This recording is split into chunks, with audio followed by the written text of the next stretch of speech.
Speaker's Corner aboard the Villa Vie Odyssey, hosted by Kit Cassingham. Welcome to Speaker's Corner tonight. Good evening, Mrs. Cassingham. Good evening, Mr. Cassingham. Get Doug, a room. Doug, this is your turn. Was that an invitation, Clarky? So, our speaker has been a teacher of literature among a bunch of other things. She has a Bachelor of Arts in English and a Master of Arts in, get a load of this, Victorian Literature, Art, History, and Politics. And I don't know if that's one degree or individual degrees, but she's been a busy girl. This is the second part of a talk that was given about a month ago. Yep.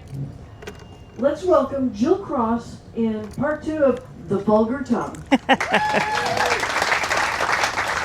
Thank you, Kit. Well, as always, you do a lovely warm-up for us. Anyway, thank you so much for coming, people. This is the second part, and we will go through with a bit of spicy stuff, hopefully a little bit of humour, hopefully a little bit of learning as we go through. Kit this time hasn't mentioned my Britishness, but I will say I'll try to speak slowly, and if you can't hear what I'm saying or don't understand what I'm saying, you can wave at me. Don't put your cardigan on like that, though. Anyway, so here we go, the Dictionary of the Vulgar Tongue, and I'll just do a slight refresher for most of us, because it was a month ago that we did this, and then for anybody who wasn't here for part 1. So essentially, the Dictionary of the Vulgar Tongue came from the fact that this fellow here, Samuel Johnson, had taken 7 years to write a dictionary of the English language, which is the most comprehensive dictionary that had come about. Now, we did have different dictionaries, but they weren't as good as good old Samuel, who was a real scholar, knew his stuff, and was able to put together this dictionary. And I think you can see by his furrowed brow, there was some sweat involved in it. Anyway, because of this fellow here, Francis Gross, decided that actually Samuel Johnson's dictionary only looked at highbrow words and highbrow vernacular. And what he really needed to do was to make sure that the rest of the public were able to have their voices heard. And what's interesting about the Dictionary of the Vulgar Tongue is they speak about things that are essentially unspeakable, and they also speak politically about some of the things that were going on at this time, and we'll come to that.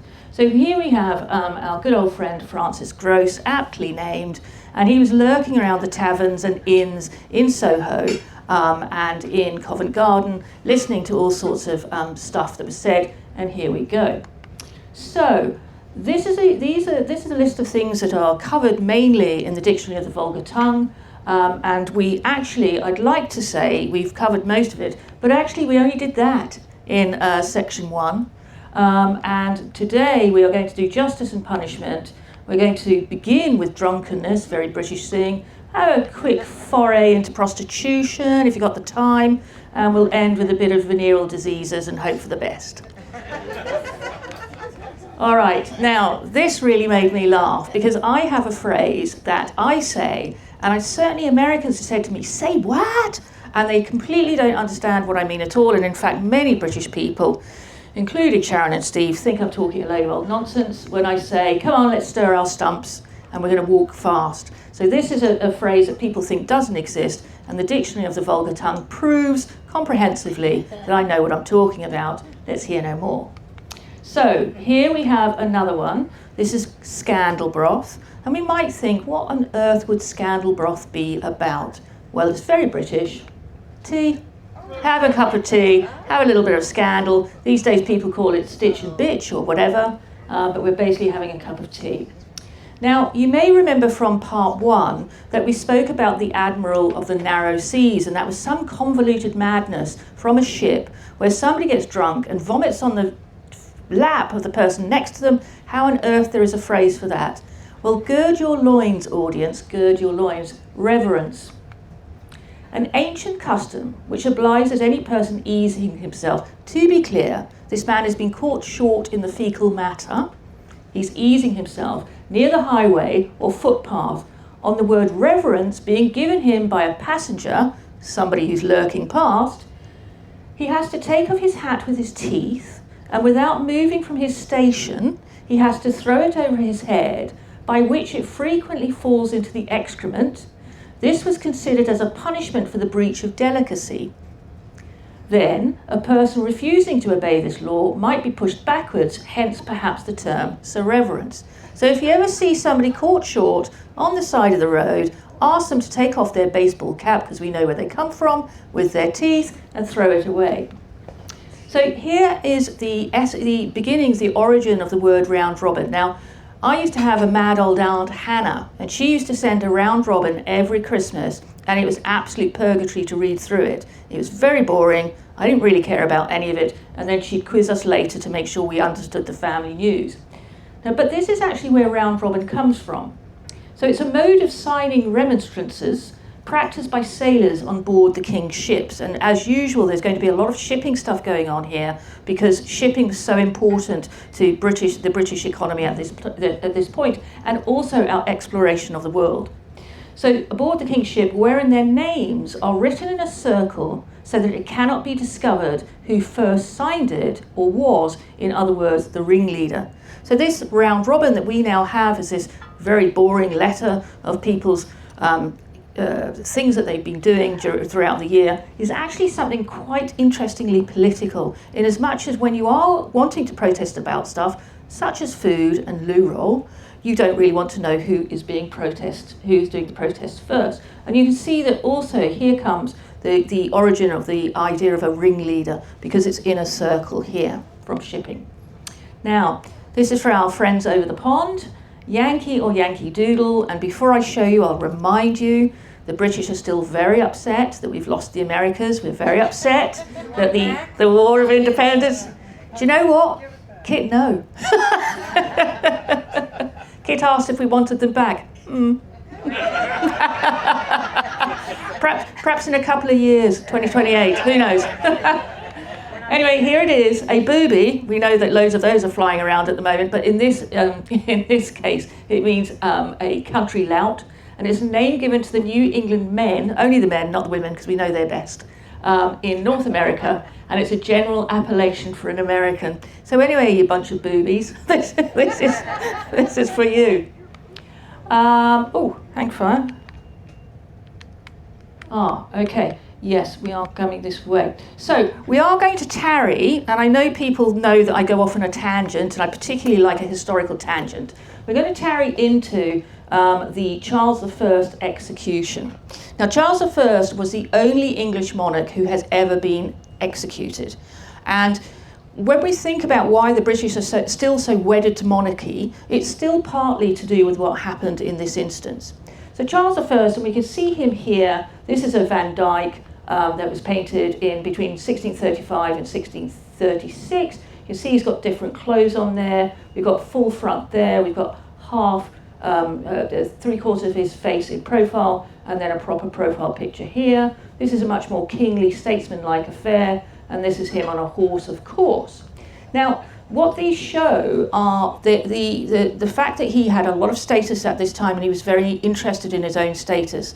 And his downfall came from the fact that he very much agreed with the divine right of kings. And the divine right of kings, we know, obviously Henry VIII got very excitable about that, and he decided that the monarch was the absolute monarch, but not just that, the monarch was chosen by God. So therefore they were spiritually and status, all had to be in place, and to actually do something against the king's person or the queen's person would be an act against God.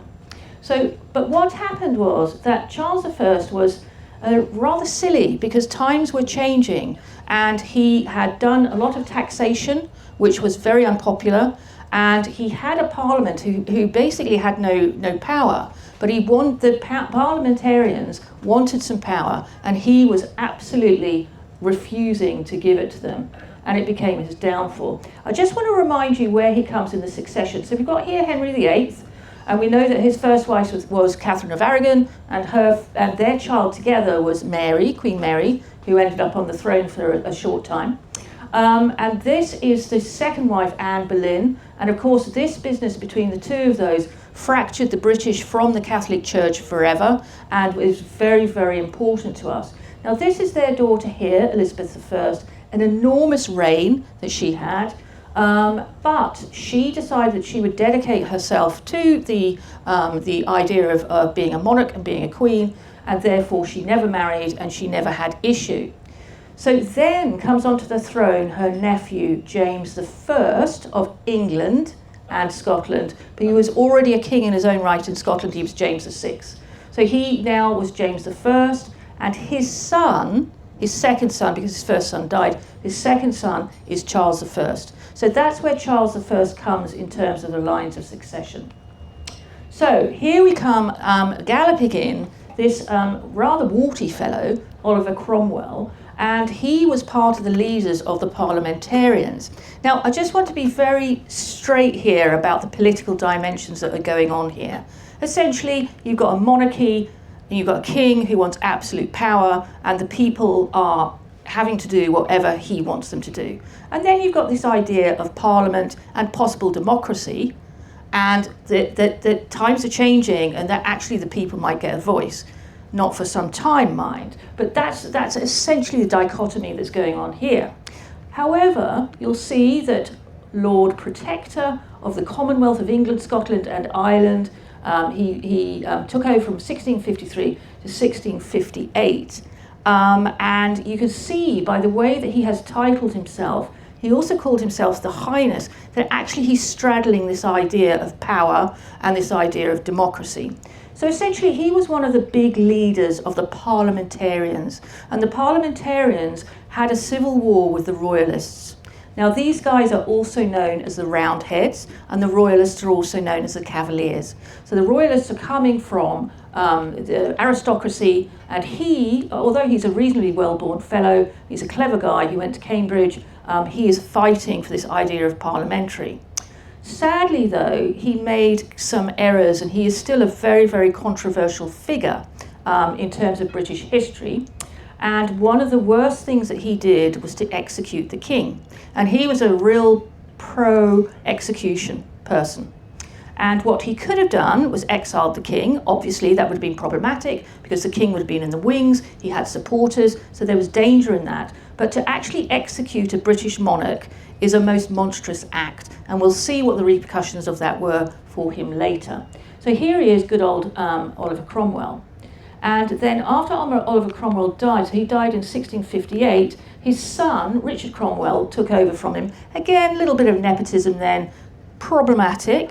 And you can see that he was only Lord Protector from 1658 to 1659. And essentially what happened was this man was a weak man. He couldn't get the Parliament to follow him, and they got rid of him. And lo and behold, we had the restoration of Charles I's son, who had been in Scotland, and he became Charles II, and he was restored in 1660 and reigned until his death in 1685.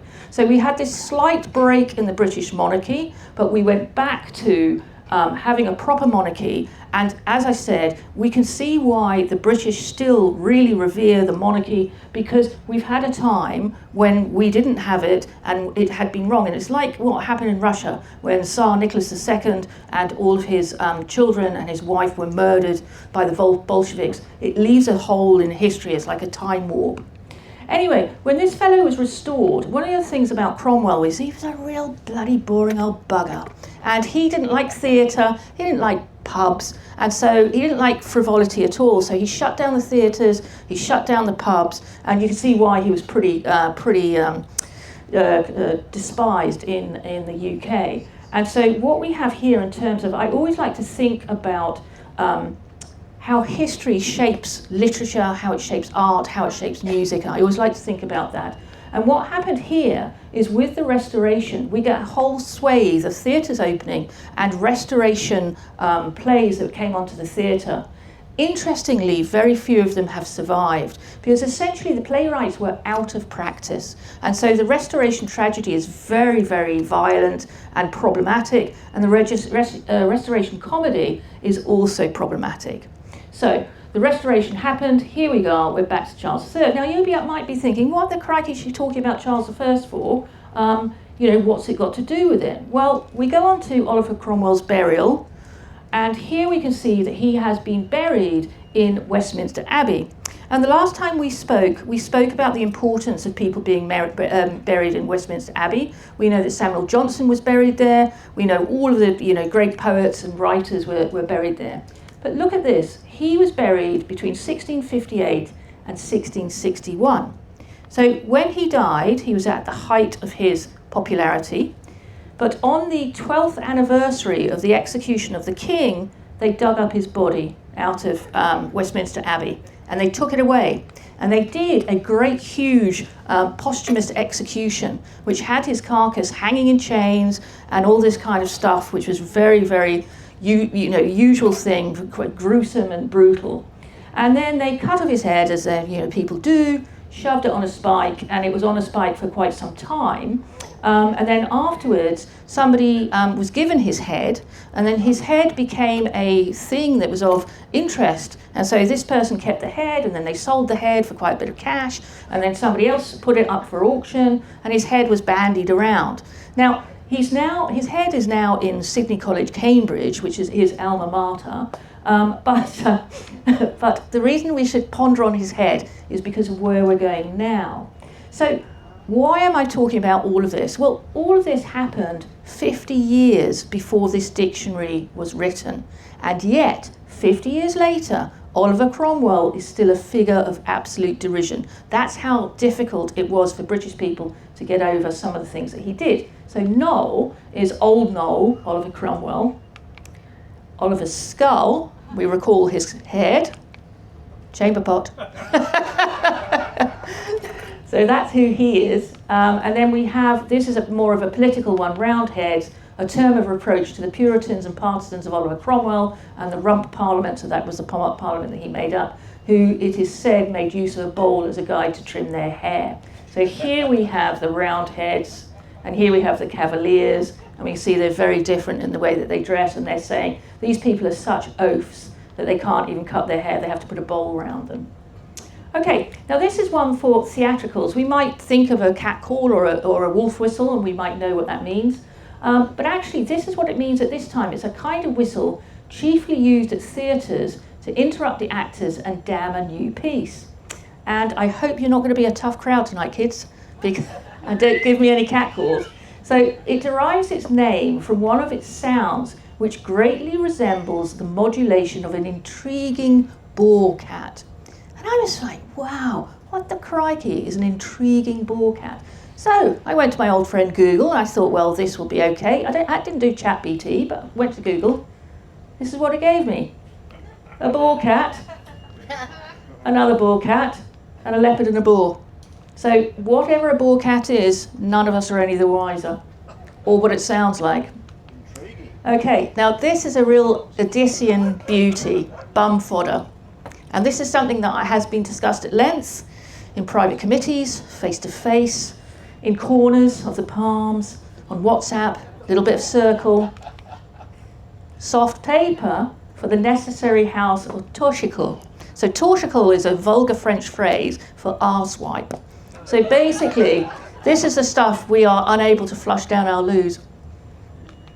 Alrighty, so we're now going to get onto the drunkenness of the British, and we showed this last time in part one. These are just some of the words. I've thought of quite a few more after having done this slide about what it is in Britain to drink a few beers. And anybody in Britain will be able to tell you that what these mean. So we're going to go on to the idea of alcohol and alcohol consumption. And I want to remind you that, so this is in the 1800s, and we begin to get into the temperance movements all over the world. And the British certainly had them, the Aussies had them, the Kiwis had them. Not sure about the South Africans, I didn't get around to looking them up, I'm sure they did. And then of course the Americans had temperance to the extent that they then went into prohibition in the 1920s. So we have this problem between alcohol consumption and between the effects that it has on our society. Now here's the word beverage. Now we don't tend to use it very much in the UK, the word beverage, but I know that you use it a lot in the States. You might just think it means a drink, because that's what it means these days. It's just a drink. It doesn't matter what kind of drink it is. But this is what it actually comes from, weirdly. To garnish money or money for drink demanded of anyone having a new suit of clothes. So essentially, if somebody had a new suit of clothes, you were able to demand or garnish a drink from them. So I'm just looking around to see who might buy me one later. But it's a bit of... Thanks, love. I'll take that. Okay, so here we get into this problem about what excessive alcohol consumption, I said I wasn't going to do the C-bomb, was actually happened. So here we have the Beggar Maker, and this here is one of the most famous pubs in London. It's one of the oldest pubs in London. So Beggar Maker means a publican or alehouse keeper. So essentially what the punters know is that the publicans are not quite honest, and they are not, and they are also giving booze and alcohol to make a lot of money for themselves. It's not necessarily good for people. It's certainly not necessarily good for families. Now, this pub is very, very old. This is it when it was being restored in the 1800s. This is it as it is now. And I've been to this pub many, many times. I don't actually like going there because it's a massive tourist trap because it's so old. And people like to go there, and it's all these things here are tiny little rooms in a big labyrinth that you go through. The service is bad, the beer's pretty crap, and the tourists love it, so it's not for me really. Anyway, now, what could this be? A strip me naked? Well, gin. So here is Hogarth, and this is his very famous painting, Gin Alley. And there was a massive explosion of gin drinking and gin distilling that was happening, in fact, for 100 years before this dictionary was being written. And the effects of gin are manifold. Now, gin is actually, of the spirits, we can think of whiskey as getting people sometimes maybe slightly violent or belligerent. Stella Artois is known in the UK as wife beater because people think that it actually sends you over the top in terms of that. And gin is known as a downer. People get melancholy and suicidal about it. So here's Hogarth. He's saying that this woman is so drunk on gin, she's left her baby to fall over there to its death. Here are her venereal scars, more of that later. This guy's just rotted away in the corner. Here's a beggar fighting a dog for a bone. And here are the publicans making a lot of money. So a real critical pen and ink drawing, really, engraving from Hogarth there about the effects of gin. Now, grog is a word that we would still use. It means something slightly different now, but it actually comes yet again from sailing. Now, back in the day, part of a sailor's salary was paid in rum, and what we have here is rum and water, and so watering down the rum. So grog was first introduced into the Navy about the year 1740 by this fellow here, Admiral Vernon. And it was supposed to prevent sailors from being intoxicated, because, of course, if you're on a ship and people are very drunk, you're in danger, just so we know. So anyway, what he did, this Admiral Vernon, is he decided he was going to water down the spirits, and hopefully the sailors would get less drunk and be better at their jobs. And these words here, groggy or grogified, come, so we now think of that as being sleepy, but actually it comes from being drunk, and it comes from this idea of grog, watering down rum. Now, balderdash is a word that I really rather like, and I like thinking to myself, that person's speaking a right load of balderdash and piffle, and it is of no use to me whatsoever.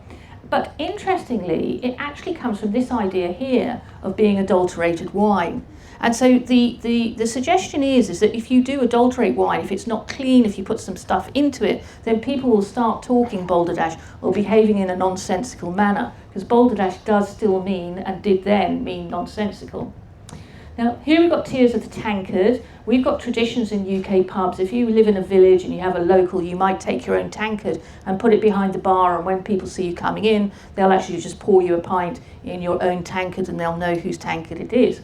This Tears of the Tankard, you might think it's some poor old fellow crying into his tankard because he's having a bad time or something of that nature, but no, it's the drippings of liquor, that's why he's bloody crying, on a man's waistcoat. So he's wasted his beer, and he's also ruined his waistcoat. So yeah, Tears of the Tankard there. And then we have All Nations. Looks as if it's going to be full of good stuff, but no, it's a composition of all the different spirits sold in a dram shop, collected in a vessel into which drainings of bottles and corten pots are emptied. So essentially, this is taking all of the scraps of alcohol from all of the different disgusting bits and then having them in some sort of strange Russian soup, which people will imbibe. What was that called? So that is All Nations. Yeah, All Nations. Because of course at this time, Shireen, like a lot of the booze was coming in from the West Indies, where they had sugarcane plantations and they were making rum. So it's looking at the kind of British trade thing that's going on there as well, which makes its way into modern slang. It's a good question. So we have a bluffer here. That is an innkeeper. I'll remind you of the word cant. It can be hypocritical, but in this sense it actually means slang. So we have an innkeeper here who's a bluffer, and we go back to that criticism. That person is a liar. They're not to be trusted, and they're going to have you in rags and be stripped naked with their gin. Here we have booze without the Z, or bows, obviously from the French, and that just means a drink. So that's where we get the word booze from coming our way. Here's barrel fever, and it means he died of the barrel fever. He killed himself by drinking. So all this is common parlance that is going on at this time, that alcohol is having such a massive effect on the people that are even round about these places in Soho and Covent Garden, where people are really enjoying a drink every night, but they still understand the danger of it. Ragwater, gin, or any other common dram. A dram just means a small drink. These liquors, as Scottish, these liquors seldom failing to reduce those that drink them to rags. So we understand this idea that you're going to drink rag water and be in the rags. So we'll end with this one, the old tosspot. And that just means a drunkard. So when we call somebody a tosser, you normally mean that they're some sort of dreadful masturbator. But in this in this instance, it's a mere drunkard. Anyway, now we're going to go on to crime and punishment, and you can see by the plethora of pictures, it's actually when you're doing something like this, it's really quite difficult sometimes to get an image that's going to fit what you're doing, but not with crime and punishment. Oh no, we know what we're talking about here. So this is the stocks, and it's the stocks because his arms are in there, so that's wooden in there. This is a hanging, this is a flogging, this is somebody being put to the wheel, and this is somebody in pillory. Now, the thing about these are you can see all these people looking at them, and the way that crime and punishment was working at this time is that there was this moral duty to protect the local people, but also to shame these people who had been morally defunct, and they wanted to ridicule them, and they wanted it to be public. And so you would have these things that were public for people to go and shame their neighbours and know that their neighbours was wrong 'un. And there was also this idea of penance and discipline, that you would have to be disciplined to make sure that you didn't stray again. So this is what we have. Now, at this time also we have transportation. And so what the British were doing was that they were essentially saying, these are ne'er-do-wells, we don't really want them within our country, so we're going to transport them elsewhere. People know about the transportation to Australia, but they don't know so much about the transportation to the Americas. So we had been transporting people to the Americas, but ultimately you got fed up when you got independent, you buggers. And then so we had to send them off to Australia, where they landed in Botany Bay. So this is actually a transportation ship. You've got this fellow here who's making sure that these people are being clean and disciplined. You see their buckets there of water, and they're about to be transported.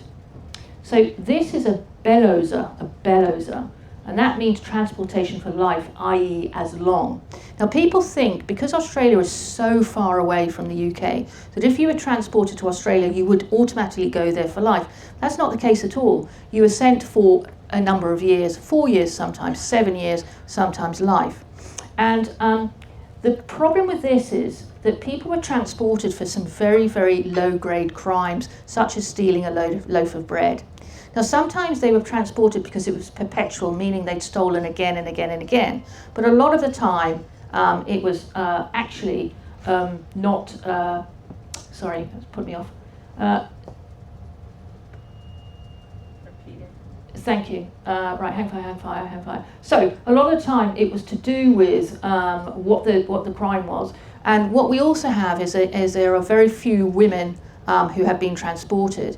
Now you'd think that would cause a lot of problems in places like Australia because there weren't any women there. But in actual fact, the Australians, whether they have reclaimed this or whether this is the truth, I hope it is the truth, because there were so few women, the women were quite hardy, because they had to do man's labour and that kind of thing. And so the kind of scholarship suggests that they actually set up a really good moral compass for Australia, and actually they were the backbone of getting Australia on its knees, on its legs later. Here we have a lag, a man transported, the cove, that means a rascal. The cove was lagged for a drag, the man was transported for stealing something out of a wagon, so that's why he was transported.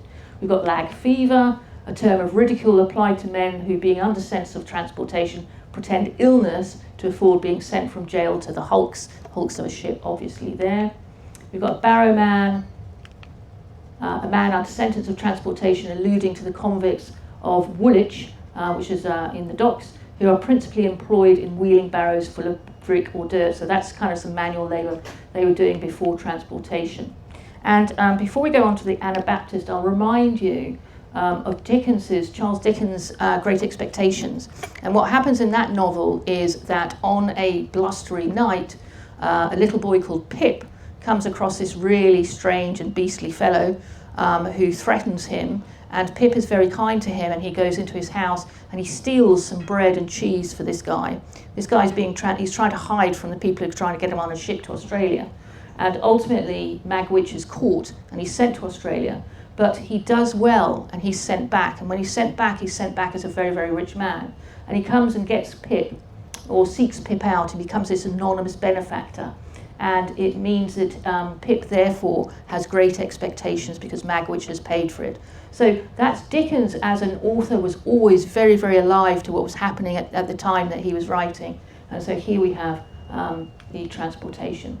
So Anabaptist, you might think, well, what the crikey have the Anabaptists done? They normally keep themselves to themselves.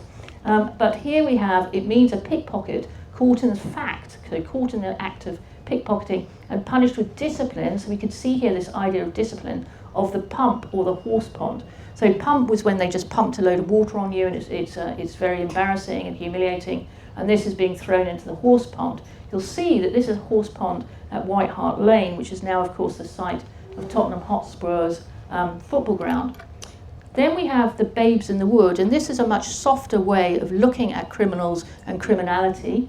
And this is criminals in the stocks or pillories, so those wooden structures that we saw earlier. And they were put there for ridicule, and that was not good. And muses is rogues who carried snuff or dust in their pockets, which they threw into the eyes of any person they intended to rob, and running away, their accomplices pretended to assist and pity the half-blinded person, but took the opportunity of plundering him. Now, when we had an attack on London Bridge a good few years ago, and of course the British have got loads of CCTV cameras everywhere, and we saw not somebody throwing something in somebody's eye, but we saw somebody pretending to help somebody and then basically take this guy's wallet out of his backpack, which was really, really awful, and that went viral.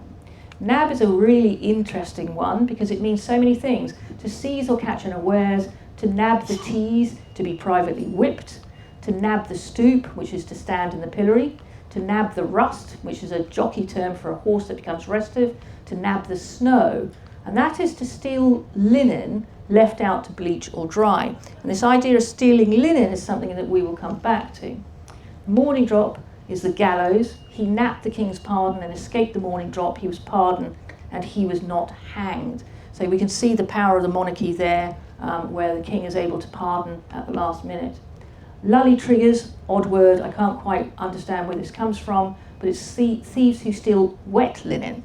So not the dry linen that's out there for bleach, but thieves who steal wet linen. So you see there's a lot of linen stealing going on. Ark ruffians, this is good for us Odysseans. Slight biblical reference there with the ark. And what are these? They're rogues who, in conjunction with watermen, robbed and sometimes murdered on the water by picking a quarrel with passengers in a boat, boarding it, plundering, stripping, and throwing them overboard. So I hope we don't have any arch ruffians on with us tonight. The beak is quite an interesting one because it's a justice of the peace or magistrate, also a judge, chairman, who presides in court. I clapped my peepers full of tears, and so the old beak set me free, which means I began to weep, and the judge set me free.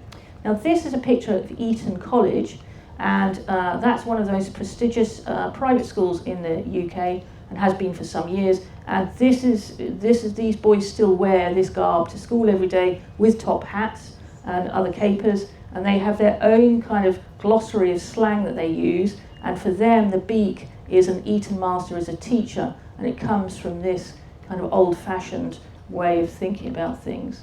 A hearty choke, he'll have a hearty choke, and caper sauce for breakfast, i.e. he will be hanged. So this is the idea of the last meal, he's going to have a hearty meal. Jarkman, those who fabricate counterfeit passes, licenses and certificates for beggars.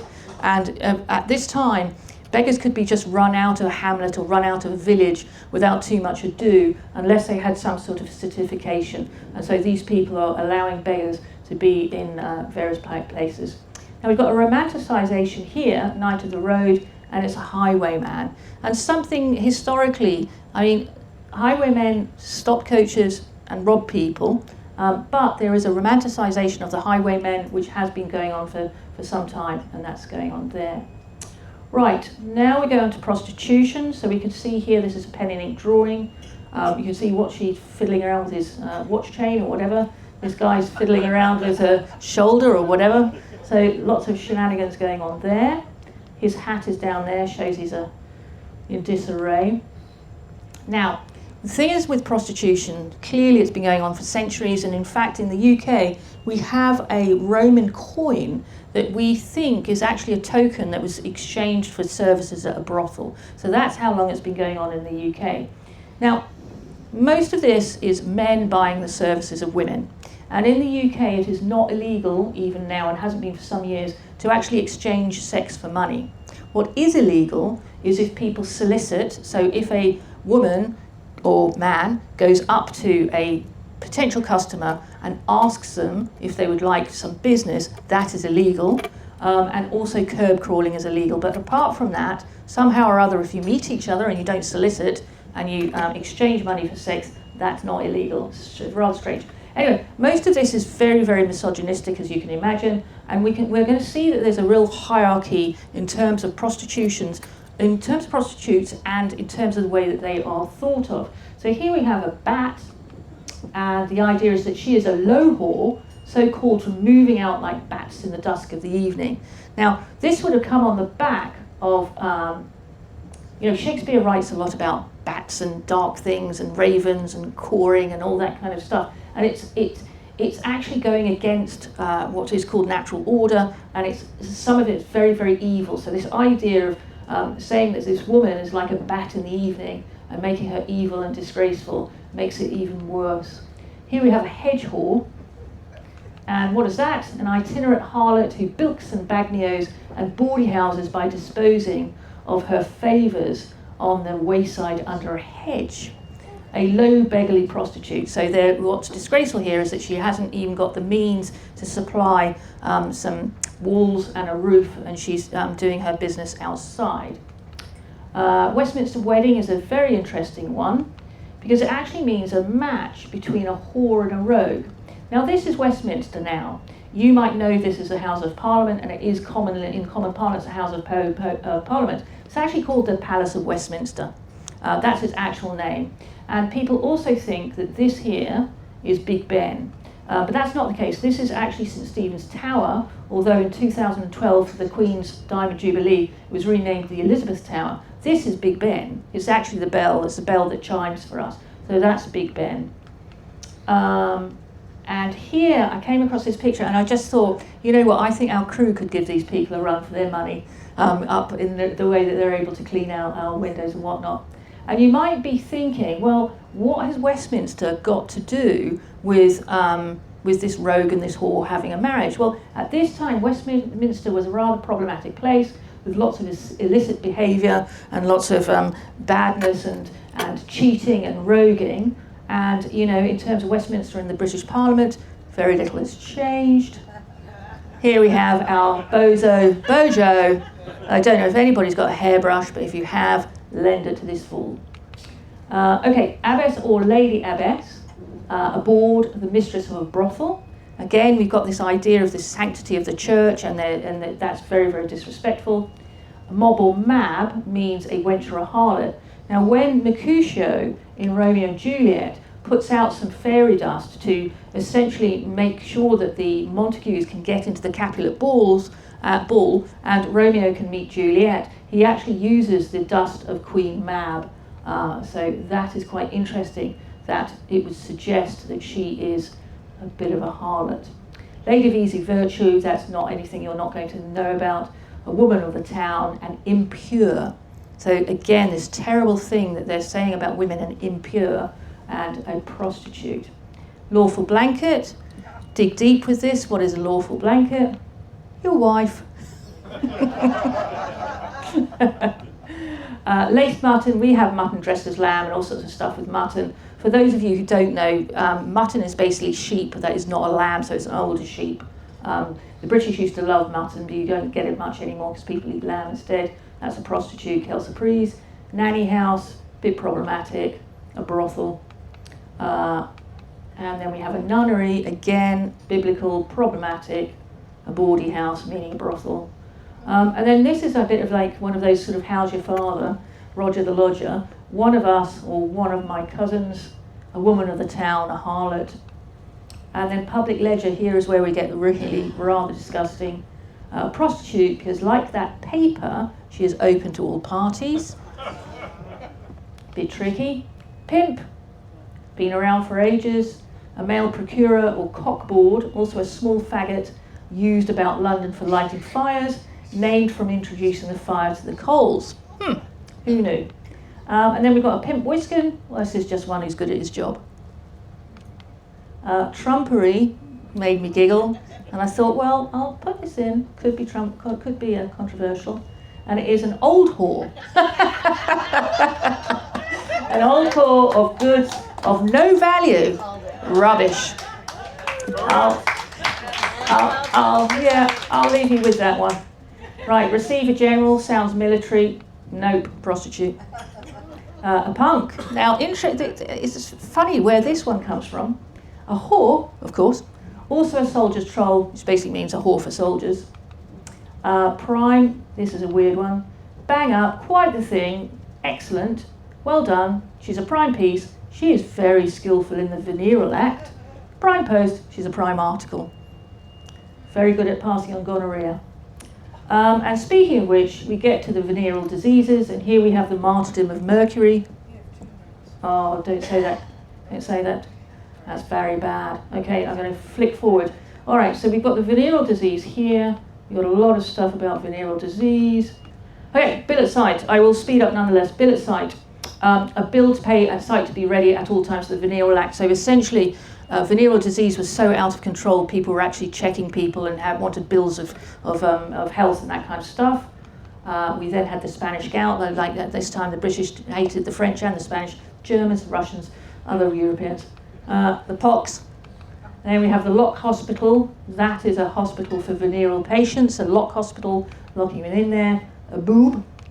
That's the venereal disease. We've got the chancre. Nicely done. A venereal wart. Yum. Burnt. Poxed or clapped. So here we get the pox and the clap in one sentence. He was sent out to sacrifice and came home a burnt offering. A saying of seamen who had caught the venereal disease abroad. It was always the foreigners. He has burnt his fingers. He's suffered by meddling, and meddling, of course, a euphemism for intercourse. Peppered, infected with a venereal disease, pissing pins and needles. Now, if you've got a urinary tract infection, be aware to have a gonorrhea. So check those out with the doctor. Not sure he's got antibiotics that'll help, but that's another story. Blue boar. Oh, a venereal boo-boo. Now, here we get on to the resident consultation appertaining to pox exploration 2026.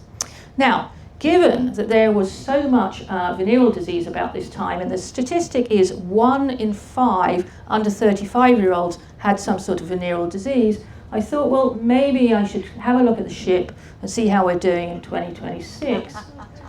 So anyway, I went around and I found some people, and I thought I might just ask them, you know, have you ever had the pox? What's going on? What can you tell me? So Darrell Carp, always an obliging man, said he wasn't too sure about it, but what he would do is he'd do an audit, and then he would do a spreadsheet, and then he'd give it a name tag, and then he would put it in the DVD loan stuff, and then he beetled off to do that. And then the Goulds were very, very fun and kind about this, and the lovely Chris said, well, I'm going to put it on a Google map, and Jim said, I shall record it. Well, then I spent about an hour trying to track down Paul Fishman, who was roaming all over the school, all over the ship like a loony. And I said to him, Paul Fishman, have you ever had the pox? And he said, pox? I've had the pox. Chicken pox, of no use to man nor beast. So then I went to speak to Kathy, and she said, chance would be a bloody fine thing. And then she said, she shook her locks at me, and I thought, what lovely locks Kathy Yeager has. Well, Rodrigo poked his nose in, as he's wont to do, and he just went and got a box. I didn't want a box. Then I spoke to Viv Cooksley, and she said, Joe, I can make you a pair of socks. And I said, can you, Viv? She said, yeah, I can. And I thought to myself, now, I'm not sure I'm going to accept this, because in my understanding, Viv Cooksley has never, ever in her entire life, ever owned a pair of socks. So then I hunted down Randy's office in the corner, and I asked Randy about his venereal disease, the pox, and he said, yeah, my wife's a lovely fox. So at this point, I thought, you're an absolute bunch of idiots. And so, not that you're not a fox kid. And so I thought, well, I'm going to have to go and ask the captain.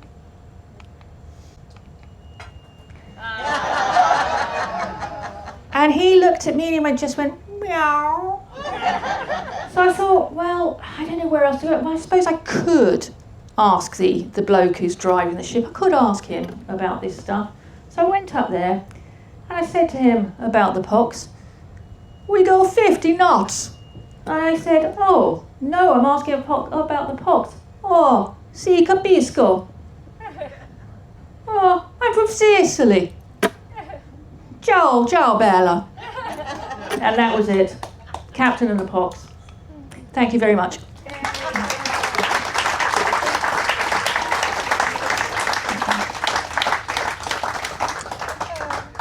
Well, how are we doing for time, Kit? 10 minutes. You've got 10 minutes. Okay. Anybody want to ask anything or confess anything? Anybody want to be part of the survey? Anybody want to show and tell? Oh goodness, we have lots of questions. Oh, blimey. That's all I know. You led off the talk with Mr. Gross. Oh yes, Mr. Did Francis that Gross. name create the word we use these days? I don't think it does actually, because it's German for big. So I think the idea of gross is it means largeness in German. I think that's where it comes from. And I think actually the name gross comes from the German of being from a larger family. And clearly this fellow fitted the bill. So no, I don't think so. He was pretty gross though. Hi. Hi. I'd just like to correct a piece of history for you. Okay, my Scottish friend, I'll accept your correction. James the First of England was James the Sixth of Scotland. Yes, I did say that. No, you didn't. I did, love. I was I listening did. very closely. Okay, well, I heard it. I'm glad Jim's videoed it.